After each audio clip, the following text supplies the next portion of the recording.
All right, I'm gonna try this a third time, y'all. Here we go. I have not seen Instagram be this buggy. I've been going live like at least, every month or so, and I never had this issue before. But because we trying to get on here and talk about narcissistic abuse, trying to help people, you know what I mean? Not Instagram want to act a fool. But we gonna rise up, y'all. All right, I'm trying this one more time. Hopefully, when and if Lee joins again, then I'll be able to hear him. Okay, great. Thank y'all for the support. Today I'm covering a serious topic, and you love my accent. Today I'm covering a serious topic. We're going to keep it, fun and stuff, but just validate some experiences out there. I have a lot of thoughts about this topic, and so I asked Lee Hammock to join me. Lee Hammock is a diagnosed self-aware narcissist, and he uses his platform to educate people, to let them know that the people who are with partners who are whatever, narcissistic abuse, whatever, validate your experience. All right, there he is. Okay, let's try it again. Live. Man, I hope this worked. There we go. You hear me? Yes. My goodness. I was gonna test it. Right. I'm like, come on now. Goodness. Yeah. I was just gonna test it again. I was sitting here talking to you, but you couldn't hear me. I was like, but people were responding to me. I was like, they see me. So yeah. No, I couldn't see nothing. It didn't even show me you or nothing. It was just cutting up, acting a fool. I said, Yeah. come on now, we're trying to discuss some healing going on. And Yeah, I want to cut up. The healing journey, on the healing journey.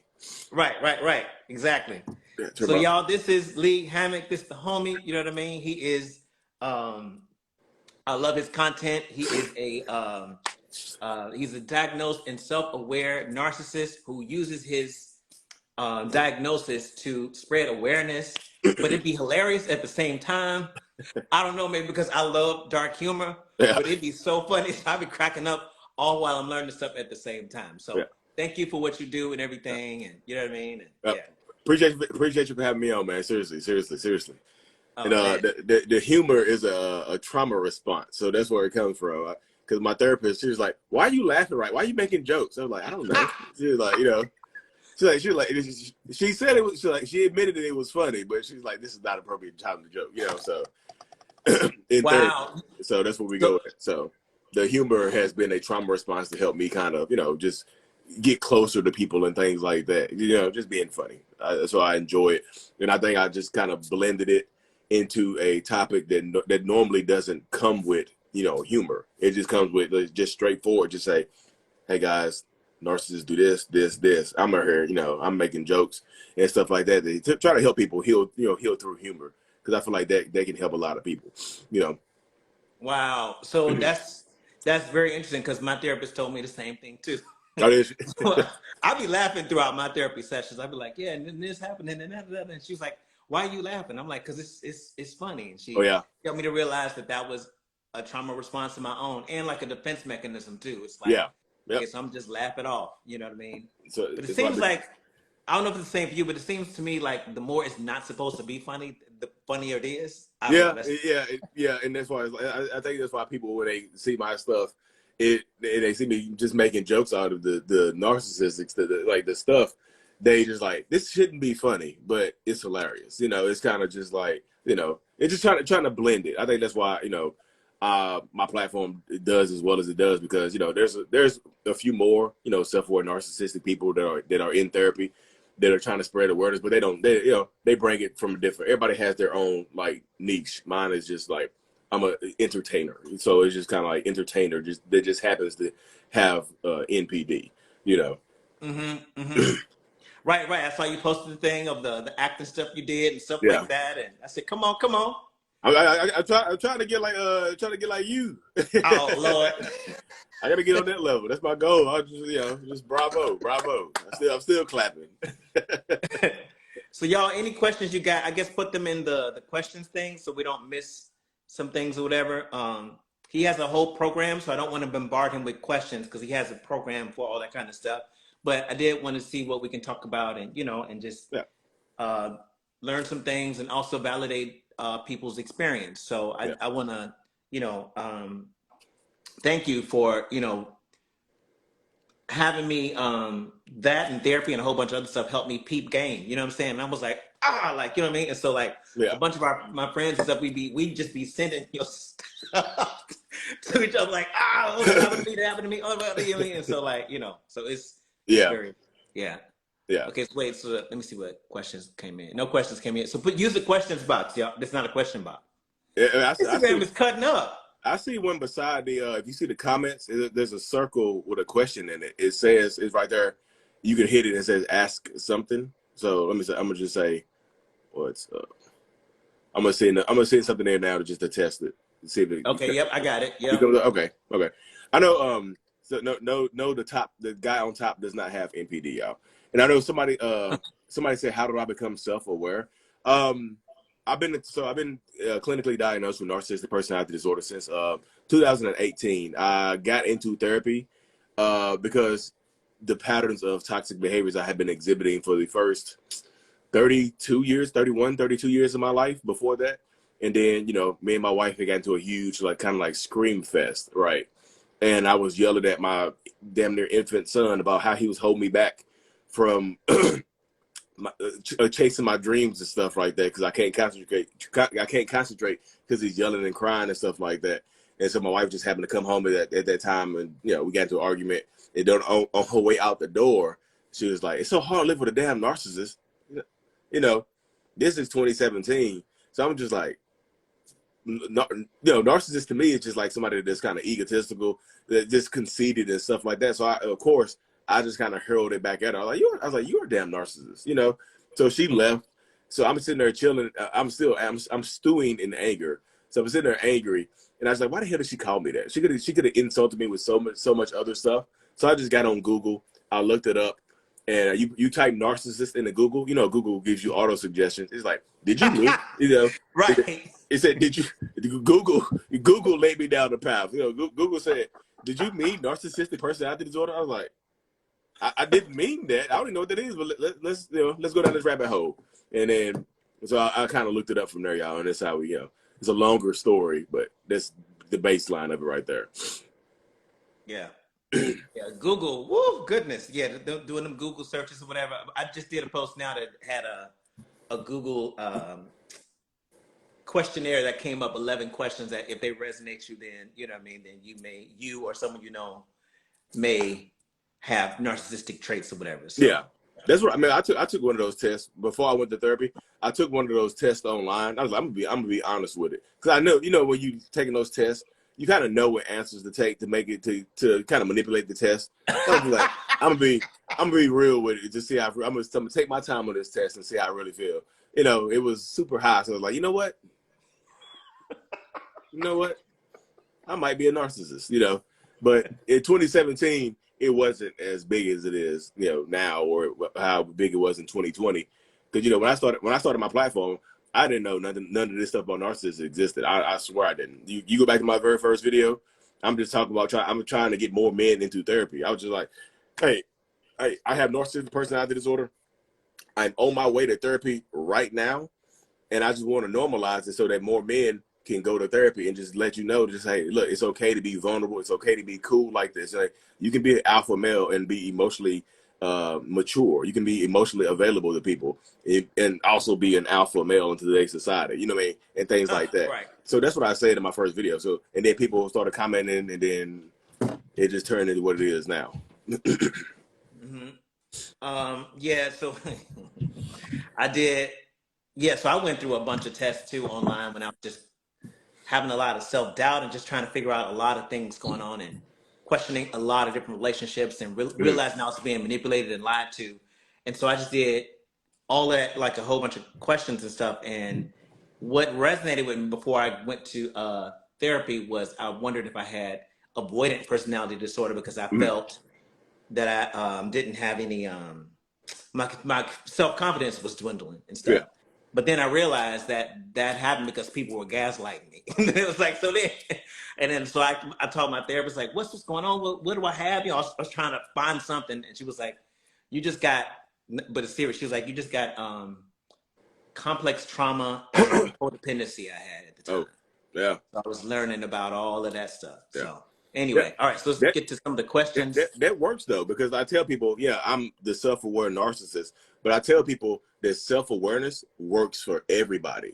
Knowing who you are, narcissist or not, codependent. I just like knowing who you are and what you're about can help you out more than anything, because the guessing game will mess you up. Like you just said, you thought you had avoidant personality disorder or whatever, so you just like, you know what, I got this. But you go to therapy, become self-aware of what you actually have going on, and it helps you know what to work on. Because if you think you have, avoidant personality disorder or whatever, you're going to be working on this stuff over here. You might make your symptoms worse. Right. Yep. So self-awareness works for everybody. Right. Somebody asked, how do you manage being married, dealing with narcissistic tendencies? I feel like the hardest thing is being, like I said earlier, just being emotionally vulnerable and trusting somebody else with my emotions. Because I feel like most narcissistic people are super guarded and defensive with their emotions and things like that. So I feel like me trusting her and just even trusting my kids in general and trusting my family members and people I get closer to, just trusting them to not hurt me, because that's what created the narcissistic part of me. Was I was trying to be emotionally vulnerable to somebody in my youth, and I got hurt. And instead of opening myself and keeping myself open to that hurt, the narcissistic shell kind of developed over my inner child and protected the inner child from the vulnerability. So now I feel like now it's like a slow drip of vulnerability. It's like I'm a little vulnerable. I'm a little bit more vulnerable. It's like slow drip. It's like a thimble. It's like a little needle. It comes out when it comes out here and there. So with you being self-aware, and you said that you've committed to going to therapy for the rest of your life. Yeah. Does it at all ever get easier, so to speak, or does every day kind of feel like Groundhog Day? So I would say, sometimes it feels like it's getting easier, but I would also say it feels kind of like Groundhog Day at the same time, because I had this status on my Facebook for a long time. It's like every day I wake up and battle my demons. Sometimes I win, sometimes they do. Every day is not going to be a good day. So back in the day, before my self-awareness, if I was having a bad day, that bad day would turn into a bad week, which would turn into a bad month. Now, because I'm self-aware, I know I'm having a bad day. You're like, you know what, my energy is super low today. Let me not try to overwhelm myself to let this continue to be a bad week, bad month, and that makes everybody else's life around me is harder as well. Yeah, so I've gotten better at communicating that with my family members and my people around me, just so they can have, if I'm on a low day, look, it ain't today, just like, don't try me today, y'all. I'm holding back. If it has to be done today, I'll do it. But let's do tomorrow. Let's take it tomorrow and things like that. Yeah. One question keeps popping up. What is gaslighting? Gaslighting doesn't exist. It's not real. It's all in your mind. The word gaslighting is a made up word, y'all. Just ignore that question. Whoever wrote that question is crazy.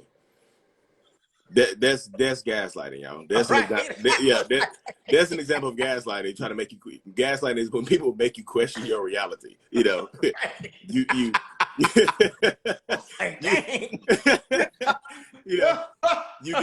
didn't see what you thought you saw. You didn't hear what you thought you heard. They make you question your reality and make you question the truth. Yeah, gaslighting is real, y'all. You said that's so dry. Oh yeah. God, no. I saw it come up like 3 times. I was preparing it in my mind. I was like, I'm gonna joke with it, You see the horror on my face? I was like, what is happening? But you didn't stop it though. You did your yes and. I said, I'm gonna roll with it. I'm trying to find a way to. Yeah. But that's what you see. But you see, he gave you what gaslighting was by straight up example. That's how it works, though. But that's how it works. It makes you question your reality. I know you was like, no, gaslighting is real. I can look it up right now. And you go try to prove it to me. I was like, look, that's made up. It's making you question your reality. You know your truth, y'all. Don't argue the truth. Yeah, exactly. And how I think of it is because sometimes, like, you know, a lot of these terms have become popular as they resonate with a lot of people, and like, so every form of lying is not gaslighting, but gaslighting does involve lying, right? And Yeah. so I think it's it makes you question your reality time and time again, and you know, to the point where you do end up with a lot of self-doubt, or I've even known people to start hallucinating because the foundation of what they know is truth is now shaken, and it's just like, what's going on, what's real, you know what I mean? And so Yeah. yeah. So that's what happened right there. Gaslighting. I think the thing a lot of people confuse a lot of people think gaslighting is just regular lying, but it's not just regular lying. You know what I mean? A regular lie would be just you know, Chester, you have a white hat on. You know what I mean? You know there's not a white hat. A gaslighting is, Chester, you don't have a hat on at all. You know, and Chester, I love your hair. You're like, this is a hat. No, you don't have a hat on. Like, that's just your natural hair. You know, it's deeper. It's like digging beneath the surface. It's like taking a shovel. You know, you ever seen a movie? You've seen the movie Inception?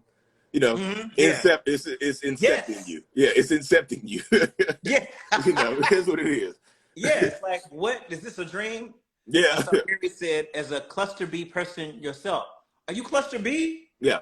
So the cluster, so Harry's mind says he's cluster B too. Which one in cluster B do you have? So cluster B cluster B includes, what is it? It's NPD, BPD, antisocial personality disorder, and what's the fourth one? Oh, histrionic. Histrionic, yeah. Those are the four in cluster B. So yeah, I have NPD. Watched the movie Gaslight. Yeah, I didn't see that movie, Gaslight.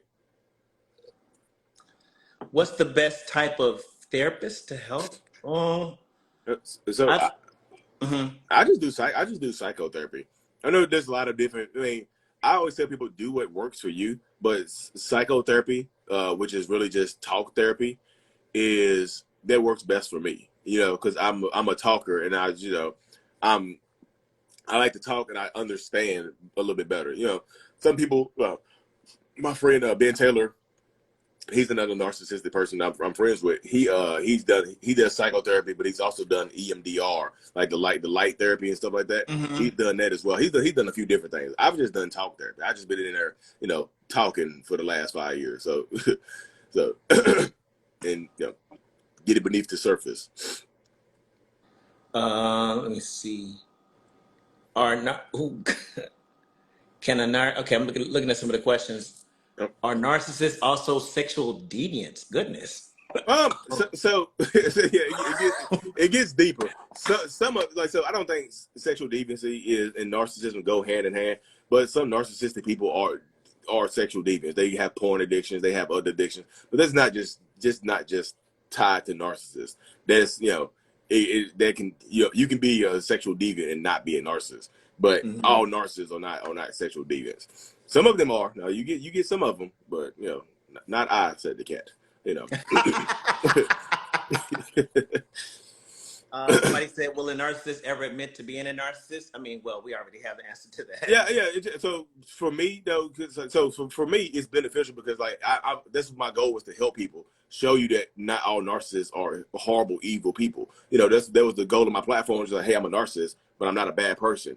You can go to therapy too and get help. That was my original goal, which still is my goal. You know, but most narcissistic people are not going to admit to it because the word narcissist is an insult. It's not a, you know, it's not a term of endearment. I'm just like, hey, Chester, you my narcissist, and dap you up and snap. Right. You know, like, you're not gonna be like, okay, I'm not gonna what? You know, it's a new N word pretty much. So it's just like you'll get caught up, like I said, because it really is. It's a, you know, it's an insult. You know, it's pretty much like calling a woman the B word to her face.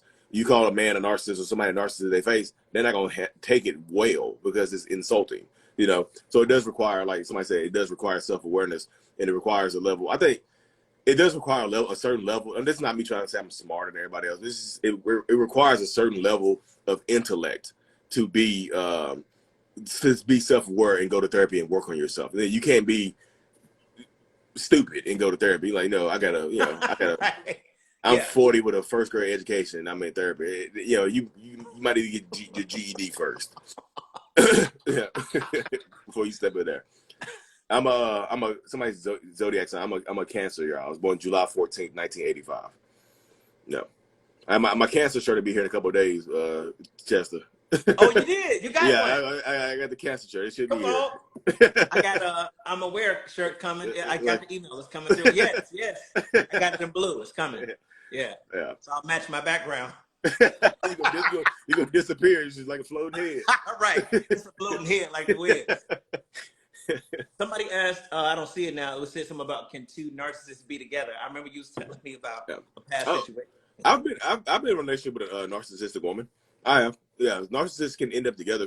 So I think a lot of people think that narcissistic people just end up with empaths and codependents and other people. Sometimes narcissists end up with other narcissists, y'all. I did. You know, I feel like my narcissistic ex was kind of part of my karma because I was, you know, I had left my original girlfriend to be with her, and boy, like, you know, I got to do it. It's like it's like you hop off the little, you know, the little at the carnival. You know, you put the kids in the little cars that don't really move to go slow.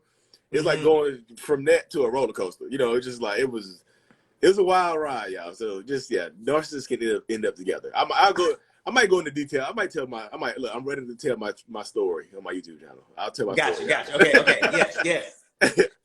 Yeah. So my people add him and his people. How y'all want to add? You know. Oh, yeah, but like, y'all gonna add yeah. Oh, there was something else. So then you also have a twin brother. Mm-hmm. Yes. Are you fraternal or identical? Fraternal. Got it. Yeah. My fraternal twin brother. Yeah. But he's not a narcissist though. Yeah, he has some stuff he probably got to work through in therapy and stuff like that. But he's not a narcissist, you know. And I asked my therapist that, you know, because sometimes you get into Zenobia, hey, how you doing? Sometimes you get onto I get into the therapy, and sometimes you kind of get to the point where like, why me? Why does it have to be me? Type of stuff. But I'm the older twin by 3 minutes, so I took on the role of the protector in the life. Wow. So a lot of this stuff, I guess I shield. I don't have a lot of memories before I was like 7, 8 years old, and so my therapist is assuming I took on a lot of like protecting my brother and stuff like that, whatever, you know, because I've been, you know, y'all might not see it now, but I used to throw these things when I was growing up, you know. You fight people. Oh God, yeah. Oh yes. I'll be quick to swing, you know, but especially so I grew up doing that. He probably never been in a fight, you know, but I grew up just, you know, anybody mess with him, I was raging out quick, boom, you know, and that's just how it was, you know. I just took on the role of protector. It's like something would take over and just, boop, nope, not my brother, you know. Yeah. Let's see. NPD, what? Nurture versus nature? Nurture versus nature. So when people typically ask that question, are you born with it, or is it like, are you born with it, or is it caused by something else? So I don't necessarily think I was born with it, but I do think that mental health issues have been kind of passed down through my family, because when I started going to therapy, I didn't know, you know, my dad was in my life, but he wasn't like Superman. He was just, I knew who he was, you know. He wasn't super father, you know. He was like the friend you saw every once in a while, you know.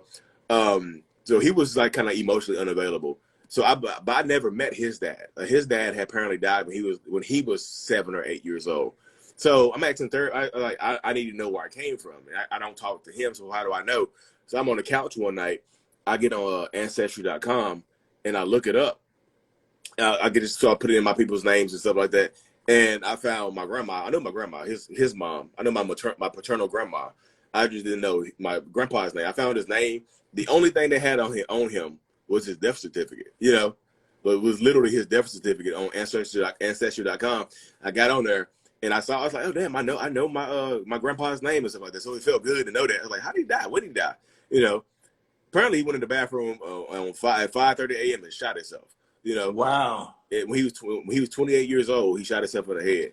And I'm thinking my dad, when he was 7 or 8 years old, found him. So you see, my grandpa had some mental health stuff going on where he had to go ahead and take his own life. It was traumatized my father by finding him at 7 or 8 years old, which caused him to grow up and, you know, traumatize me. You know, you see how it might not be biological, but it can be passed down. That's my perspective on it right there. Wow. generational trauma, so to speak. Literally. Oh yeah, epigenetics. Yeah. It's when it's the cells hold on to memory of trauma Yep. and all that, and it passes off to your offspring. Yeah. So it's there, So it was Yeah. kind of shocking to find out he killed it. So I was like, damn, I'm like, wow, really? Interesting. Yeah, at 28, that's At 28, he was 28 years old. He had 3 kids, a wife. He was, it was, yeah. it was wild, I was just like, you want to go back and, you want to go back in a time machine and just see why he did it. It's like, what's going on, But never will know. Just kind of crazy. My grandma passed away a few years ago. I never asked her because I didn't find out till after she died what happened to him. So, Did you ever feel like there was a moment in time, or maybe it was just multiple things, but I'm just curious about this one thing where somebody betrayed your trust or something like that, and you're just like, you know what, I see the world what it is now. It's like almost like an origin story where it's like, oh, I'm gonna get all of you. You know what I'm saying? Like kind of thing where it's like a light switched or whatever, you know what I mean? Because I know you said like when I started becoming who I am right now. Yeah. Oh yeah. So the earliest, most of my memories when I was, like I said, I don't have a lot of memories when I was 7, 8 years old, but most of my memories are good memories. But I have this one memory that I remember as a kid when I was like 8, 9 years old. We were playing at my grandma's house. My grandma's house. My dad lived with my grandma. You see that? Yeah. And so we were just outside, me and my brother and my cousin. We were outside running around playing, and we was just, you knock on the door and take off running.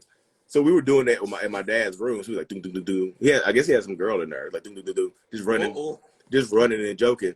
So he comes out, right? We're laughing in the front yard, and he comes out, and we think he's gonna just hang out with us and laugh and stuff like that. He just took his hand and he smacked me across the leg as hard as he could, So I remember in that moment, and I looked at him, and he was just like he was happy to hit me, like he wanted to see me in pain. And I just remember, like in that moment, just like remembering, I was like, oh, okay, nobody will ever hurt me like this again. I'm not even gonna cry in front of you because you want me to cry, So I'm just like, nope.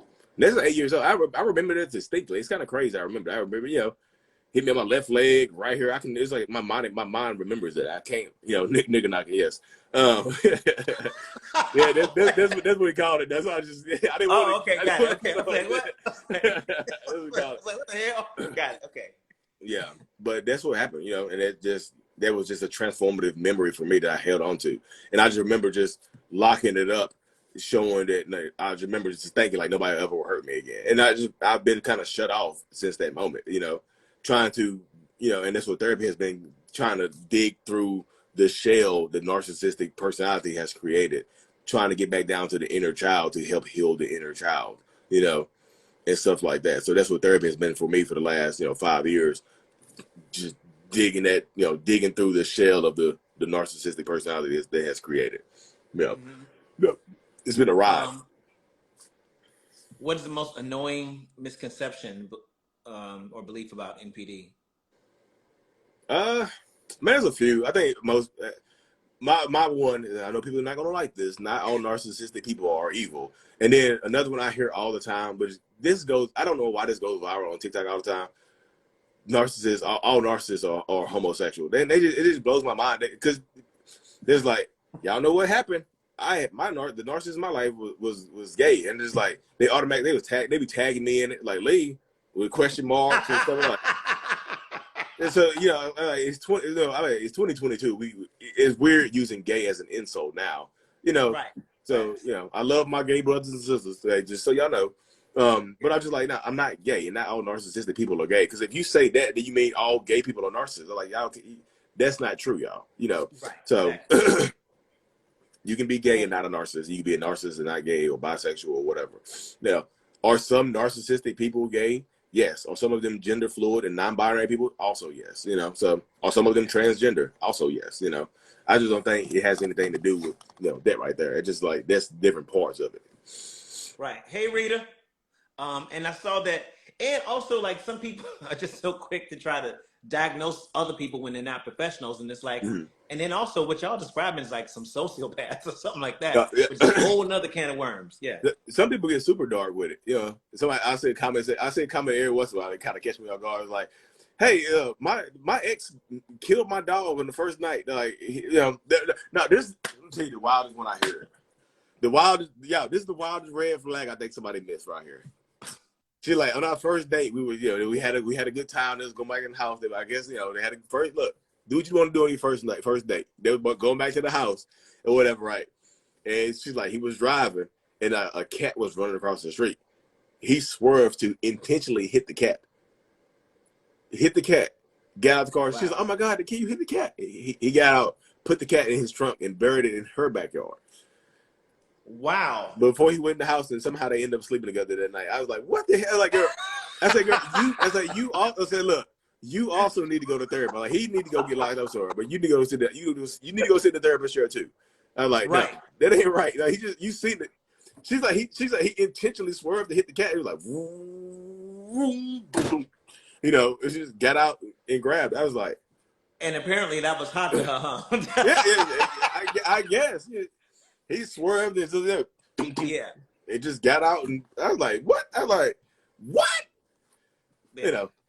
But also I think somebody like the diagnosis need to stop. So that's why I used to think that people overuse the word narcissist, which I think they do. But I think one of the main things, she definitely needs some church time with yes. I told her that too. I was like, wait, no. Have a seat. Yes. Most people are not trying to diagnose someone as a narcissist. I think most people are just trying to describe the behaviors that they experienced, and the word narcissist is the easiest way for them to get there. And that's why it's like, I'm clinically diagnosed. Not everybody's gonna be, it's very rare to find a clinically diagnosed narcissist, that's on the internet or not, So I think people are just, even Dr. Ramadi said that people are just trying to find healing. So they find a word and they attach to it, So is it overused? Yes. Everybody that cheats on you is not a narcissist. Everybody that hits, it's overused. But still, it works. If it helps you heal, then what's the worst Somebody thing? asked if NPD and BPD could coexist. I've seen, I'm not a therapist or professional by any means, and I'm just talking to someone who is diagnosed and self-aware.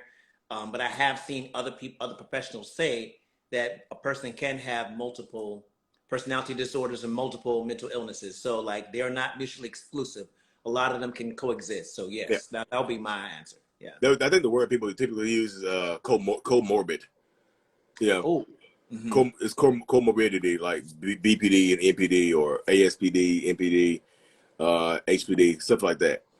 And they can also end up in a relationship together, y'all. So you can have a BPD person with an NPD person, which typically is one of the most toxic combinations there is.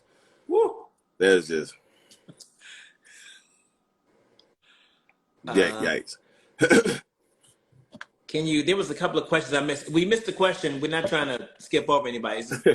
So type it again so we can be sure to get it. Let me go through some more questions. Somebody said people can have narcissistic tendencies without having a personality disorder. Yes, absolutely. But I always say, if they're not willing to alter those narcissistic tendencies or work on themselves, if it's harming you, it doesn't matter if they have the personality disorder or not. Toxic, to me, toxic is toxic. I just like, if you want to remain in a toxic environment just because somebody has been clinically diagnosed, then buckle up, Yeah. Somebody said, speak to empathy. I found a video you did. Well, all of them are interesting, but one you did that talked about, you said you didn't lack empathy, that it was a limited form of it. So one of the things that you see in the criteria for narcissists is the lack of empathy. So I think you see the word lack and you think it's zero. Like, I tell people, lack is just very little. I can have a lack of money and I still have $10. I still put some gas in the whip, but no, no money, no empathy is different. So I think narcissistic people have limited emotional capacity. So we don't have a lot of emotions to go around for other people, So I tell people, like, I have empathy, but I have to pick and choose where I apply it to. So if you're to me, if you're crying over a movie, I'm like, that's wasting my little bit of empathy. I was like, I was like, Look, I get it. I get it. The sad movie, But if it's like somebody in your family has passed away, they're like, look, I can give you a hug. I can hug you. I think most narcissistic people have, especially the self-aware ones, have cognitive empathy, which we know how we're supposed to feel in the moment. Mm-hmm. We know she's gonna cry. We know how we know how we're supposed to feel in the moment. You know what I mean? Just like I'm just watching a movie, and I look over there, and it'd be a sad scene, and I look over at my wife, and she's just like, it's just like I don't know how she get tears up here, but they be coming from her hairline.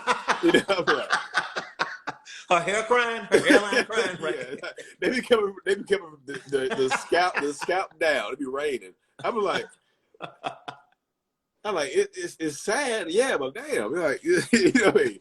So I get it. So I understand it. Like, I get it. Someone said, do narcissists take pride in manipulating people? Some do. Yeah.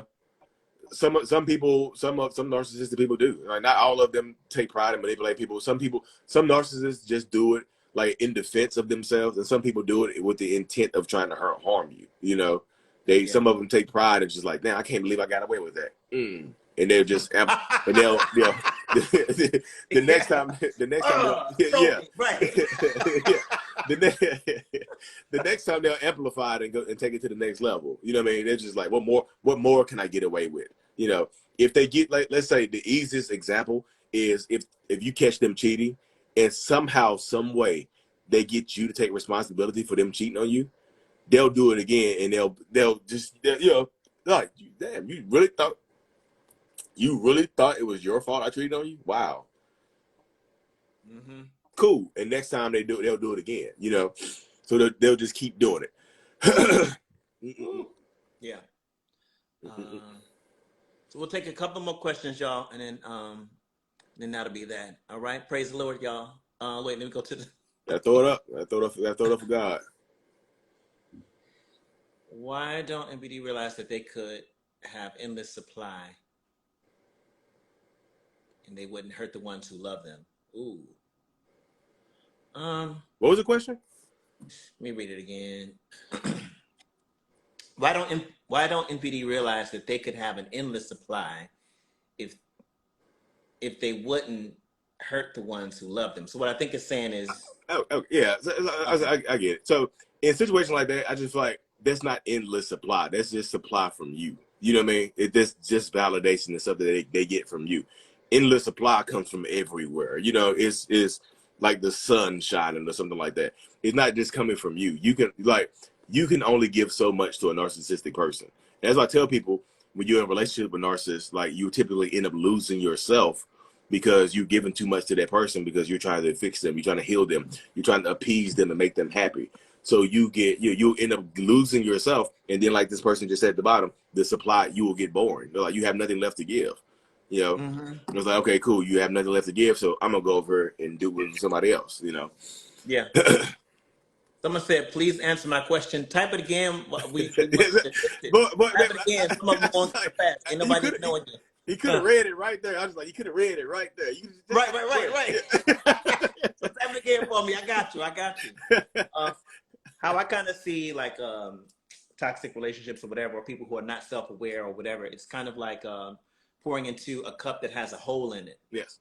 And so nothing will ever actually fill it up. And so they have to do the work on their end to repair that hole.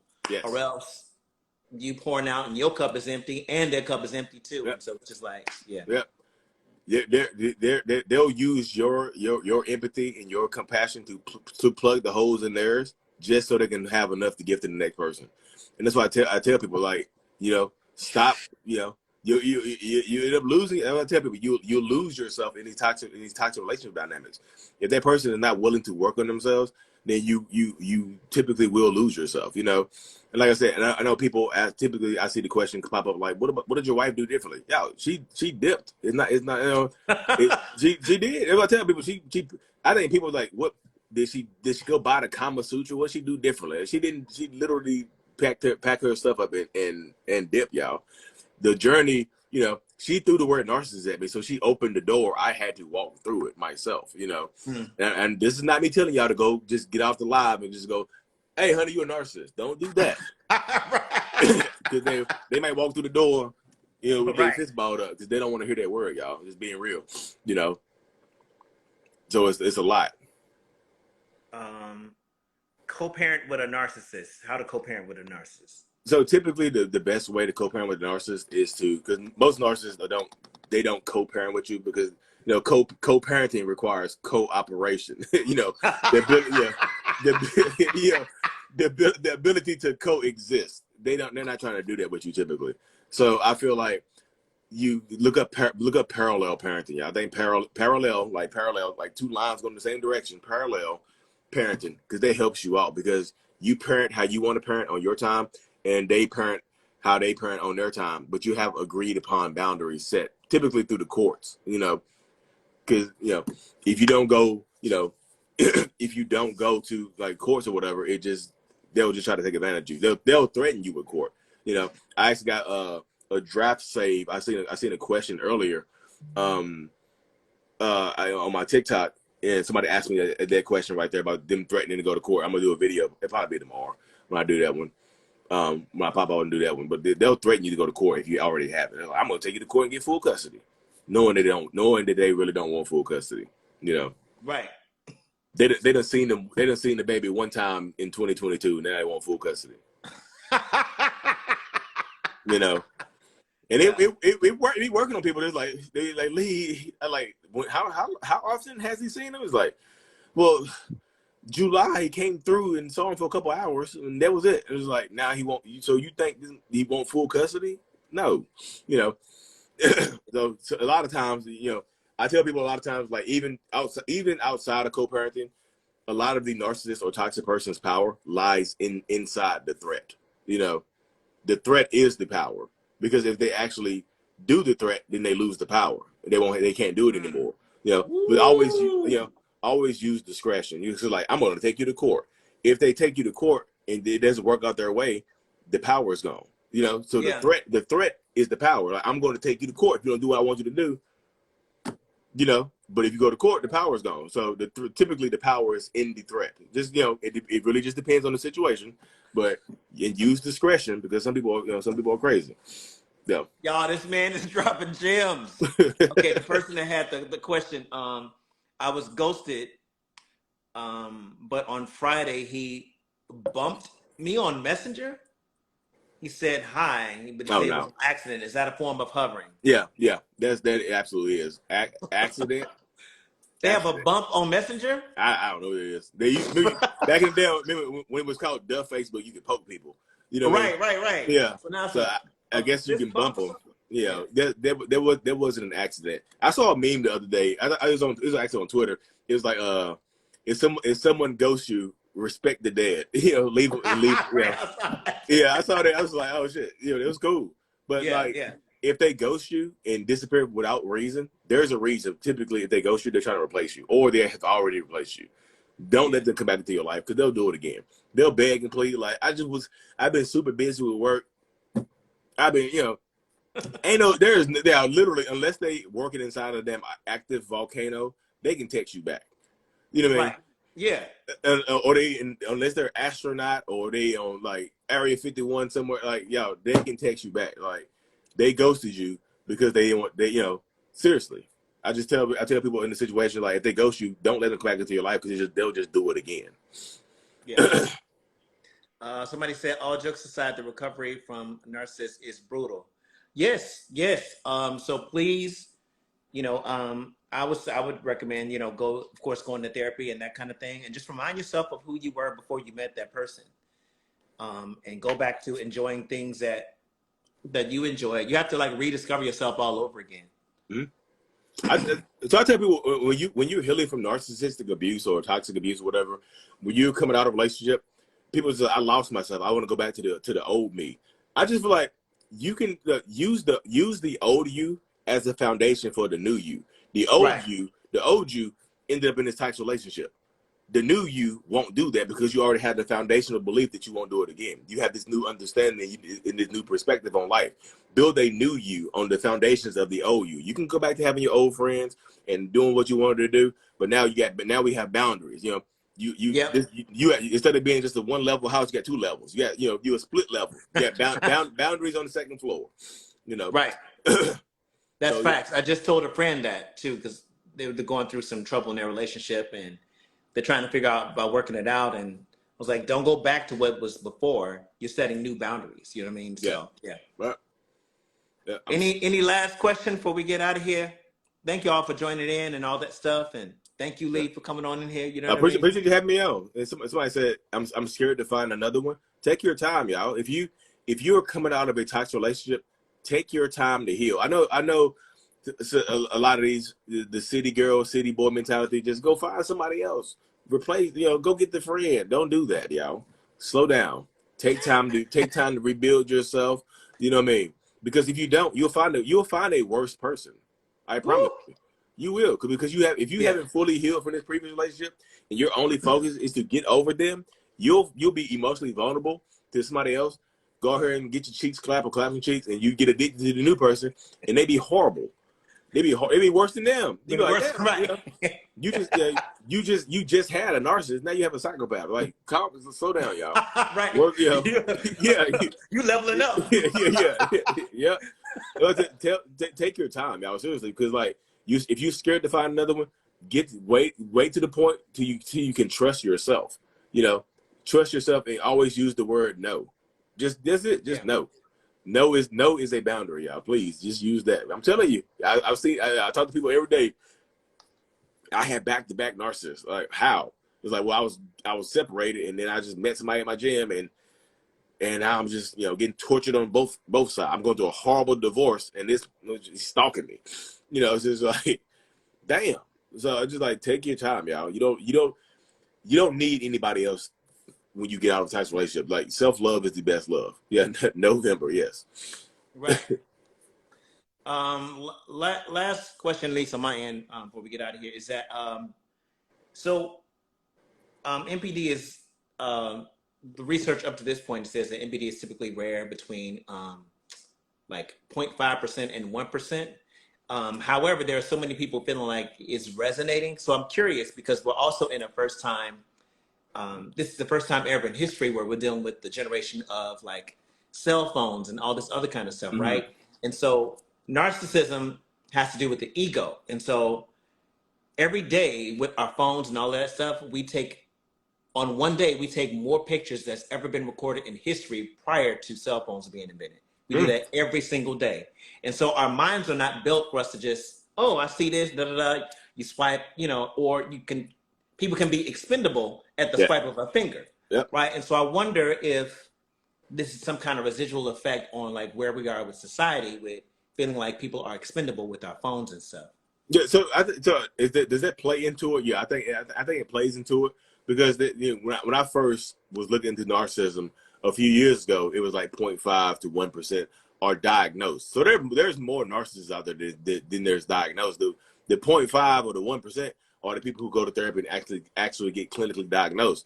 But if you think about it, just from the perspective of just the United States in general, there's 330 million people in the United States. So 1% of that is still millions of people. Right.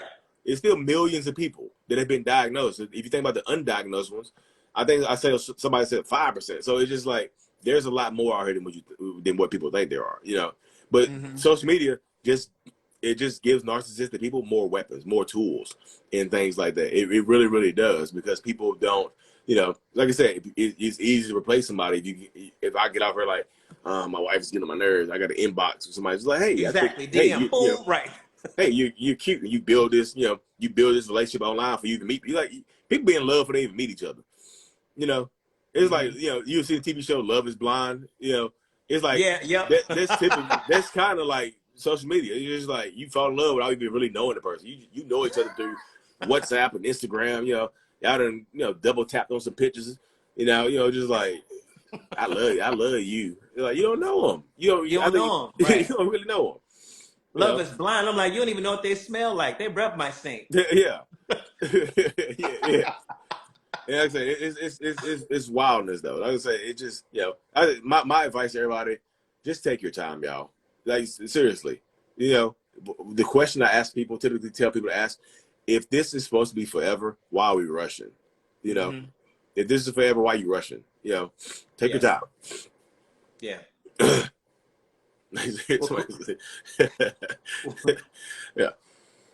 Wait, what they say? What got you laughing? Let me see what. No, it's just I think I was just laughing. I think somebody was laughing. You said that breath thing. I think somebody was just responding. It's like I think they were on a tape delay. They were just there. They laughed a little late. Right. Oh, got you. Oh, right. It's got like a 20-second delay or so. Yeah. Well, yeah, man. Right. True. Breath be smelling. Right. Yeah, that's what I thought. That's why I thought they were laughing. I didn't say that, buddy. Like, it must have been that right there. That's serious. Well, Lee, thank you so much for joining me today to talk to our people and it's all, learn a little something, you know what I mean? And all of that stuff. So thank you for the work that you do, the services that you offer, and the content that you create. Yeah. I look forward to seeing your content every day because I'm going to learn something and I'm going to laugh at the same time. So, yeah. Yeah, I appreciate you having me on, man. Like I said, I like spreading the word to more people and things like that just because some people might not know what they're going. I think just awareness, again, just awareness helps y'all. It's just being aware of who you are and who you're dealing with. It helps because love can be blind, y'all. That show is. Yep. Yeah, where I'm from, the Chicagoland area, they be like, "Love is blind," but the neighbors say. I thought you're from Gary, Indiana. Yeah, Gary's part of Chicagoland, so it's like okay. It's like 30 minutes outside of so it's like it's more so like south side of Chicago because the rest of Indiana is like completely different. It's like okay, so I'm geographically ignorant, so I have no idea. I lived in the city for like 20 years. I still use the GPS to get places. I don't know what some of that. So me too. I've been using it. I'm like, what's traffic looking like? Yeah. Right. How long till we able to get there? Yeah, exactly. Chicago. Yeah. All right. Yeah. Well, thank you again, man. We'll be in touch and all that stuff. All right, man. Appreciate you. Thank y'all for tuning in. Seriously, y'all. Appreciate y'all. All right, for sure. All right, y'all. I'm gonna get out of this. I'm gonna save this live for a little while, y'all, like a week or so, and then it's gonna be part of the memories. All right. Okay. All right. Thanks. All right, y'all. All right.